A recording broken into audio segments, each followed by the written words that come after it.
How are you? I'm good, Roland. How are you? Yeah, I'm good. So there was a quote, and the quote, I think it was a contest, quiz kind of. So you look at the quote, and then you name the author or the originator of the quote. Yes, and when she saw the quote, Crystal. I think, yeah. Okay. Then she decided to say it was Archbishop Desmond Tutu. Apparently, it looks like Kwame Nkrumah or somebody like that. It's a great story. I can just imagine how disastrous it was. It was a disaster. Wow, I see. Anyway. So and straight away she saw the quote and said, "Oh, may you so rest in peace. This one is easy." I say, "Yeah." And I was privy to the answer because, of course, you were the moderator. And Oshegu form. Oh, Charlie. It was a disaster, but it was just part of the day. My perturbation was Giovanni. Yeah. Giovanni. Yes, it's to Nyom. They didn't say you should ad-lib. But Giovanni would just come and be ad-libbing, and he was just waiting for the mesh. Right. That part that goes like the mesh. That's all that he was funny. Waiting for. Yes. And that time, beginning of the year, we didn't know that we're going to have difficulties with not being able to collect enough revenues with COVID, with the e-levy, that its delay when it was started, the concerns being raised by the minority subsequently will engulf the whole nation. We didn't also know that we'll be using COVID in Ukraine as the excuse for all the difficulties. For a downturn. And then also, we didn't know that by September and October, the CD will fall so low that we'll be having the rates changing twice or 3 times in a day before the recovery. To a point where it got to as high as 16. And we didn't even know that we'll be having the domestic debt restructuring. We had no idea at all. We didn't even know that we'll be going to the IMF. Yes. We didn't even know that. And then before then, we would have been suffering haircuts. Because we're a proud nation. We won't go to the IMF. Because the finance minister, I don't know whether we can recall that, said that in May. That we were a proud nation. And it was after the e-levy had failed disastrously, or had failed abysmally, after it was implemented. So when you want to implement a policy or a tax handle like this, which had generated a lot of controversy among stakeholders, you do the pre-stakeholder engagement before the rollout. And we did the rollout before deciding to do a stakeholder engagement. Can you imagine? And we went to only 6 out of the 16 regions. Yeah. It was something. And these are things that are always on our fingertips, right? So when we have government communicators come in and say, "Oh, this is what," and it's amazing. Yeah, it's amazing. Anyway, so I was keeping tabs on proceedings yesterday. At a point, I got tired and I slept. But Parliament went on recess at about 2:30 a.m. this morning. Oh, they adjourned. They'll be going on recess this morning, eventually.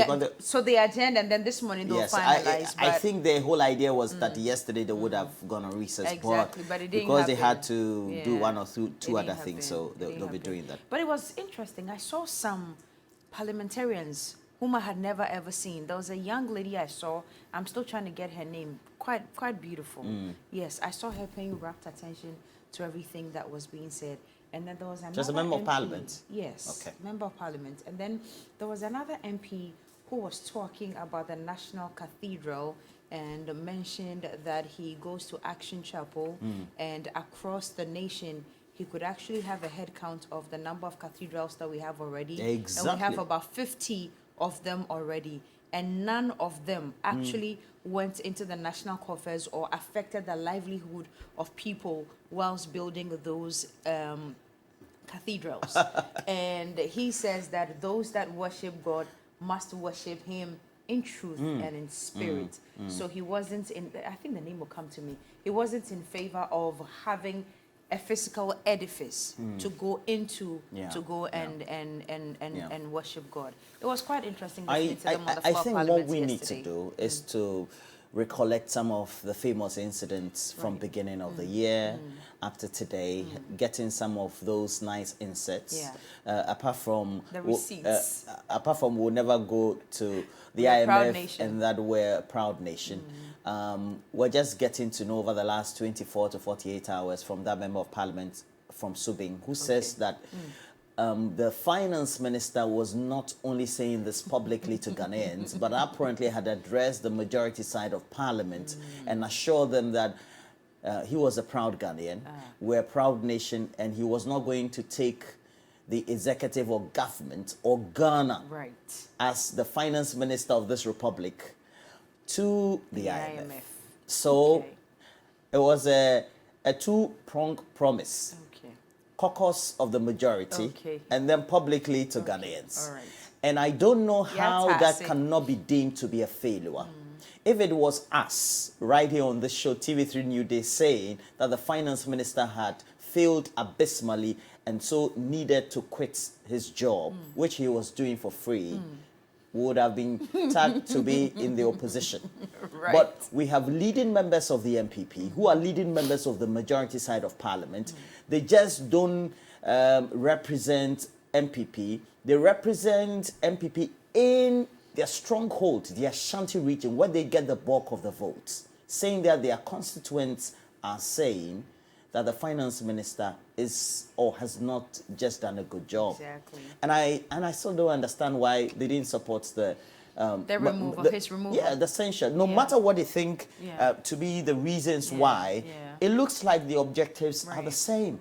And for you to be at pain privately or even publicly and go onto the chamber or into the plenary and do something different and then come to complain to the media to be crying wolf, I don't know what to describe it. And I don't even know what explanation they'll give to their constituents. They have no explanation. Come 2024. They have no explanation, I have no idea at all what they're going to be telling these constituents, because you told us that whilst you were on recess, you had time to go into these constituencies. You listened to the constituents, people who voted for you. And they told you that they are not happy with the performance of the finance minister. So when you go to parliament, take word to parliament that we are unhappy with his performance. Hence, we are crying for his removal. You come, 80 of you or about 90 of you actually signed that petition to remove him. And then all of a sudden, there was a total 360 U-turn, which up till today doesn't make sense. If I were those constituents, well, I'm one of them. Where do I even come from?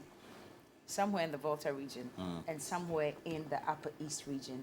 I'll be sitting and waiting. You also have a constituency right here. That's what I'm saying. Accra. I'll be waiting for the explanation that they will bring, and then we all will determine if it makes sense and if it actually is prudent to still keep these MPs in power come 2024. I'm just saying. I just don't know how we practice our democracy or the dispensation.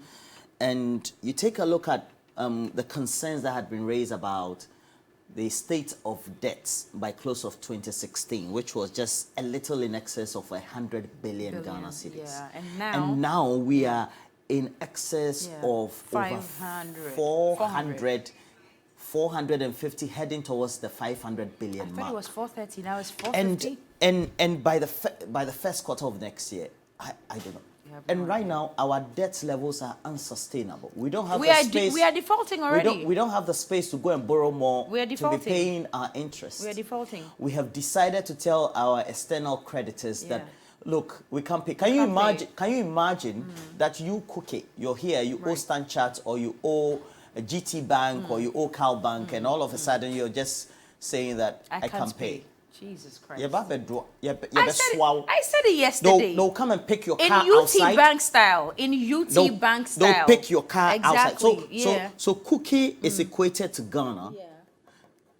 You can't pay your debt. Exactly. You're defaulted. The banks will come and pick your car outside. Outside.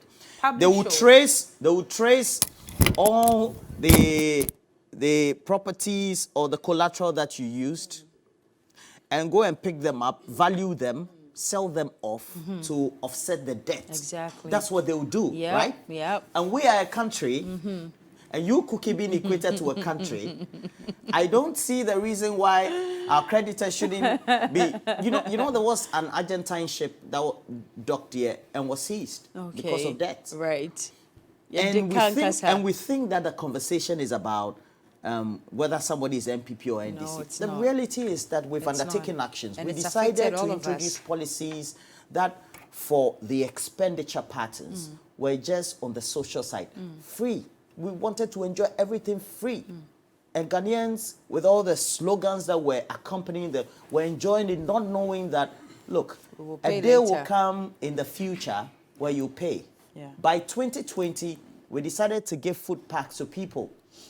Of course, I didn't enjoy them. I didn't get any of it. But Yet the it still reality. cost us how much? No, but at least we enjoy free electricity, I didn't get that. free water. I didn't get we that. all did. No, We I all didn't. did. I've always said it on this show that I was still paying. I didn't get anything for free. No, you did.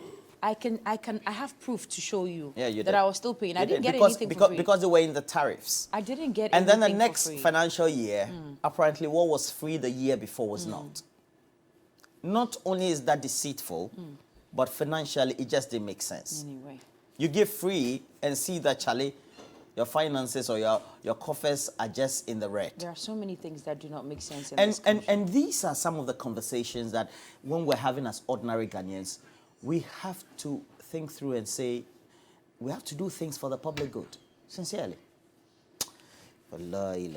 Pains. Tears. Pains. Well, so we have Johnny's bite. Yeah, your other counterpart is here. The one who in unison will say pains with you. He's on standby with Johnny's bites. You guys had a good time yesterday? Yeah, at Sami Jemfi's wedding, yeah. Charlie, that Sami lady is Jemfi's beautiful, man. wife is... If I'm going to